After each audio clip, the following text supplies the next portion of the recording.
ही आहे chocolate biscuit, हे आहे फ्रीज मधलं थंडगार दूध आणि ही आहे मिल्क पावडर. ती ऑप्शनल आहे, दूध घातलं तरी बास.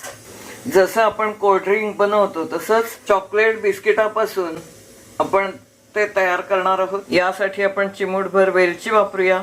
जायफळ आपण किसून घालतो आहोत. ह्यासाठी आपण कोणतीही बिस्किटं वापरू शकतो, तुमच्याकडे जे असतील उपलब्ध ती घेऊया. यामध्ये आपण बिस्किटाचे तुकडे करूया.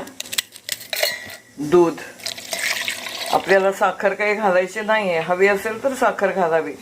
ही आपण वेलची पावडर आणि जायफळ पावडर वापरलेली आहे. 1 चमचा मिल्क पावडर. हे आपण आता मिक्सर मधून फिरवून घेणार आहोत. याप्रमाणे आपलं बिस्किटाचं कोल्ड ड्रिंक तयार आहे. तुम्हाला ते नक्की आवडेल आणि हे खूप पौष्टिक आहे. शिवाय डायबेटीस ज्यांना आहे, आपण त्यामध्ये साखर घातलेली नाहीये, त्यामुळे त्यांना पण ते चालू शकेल.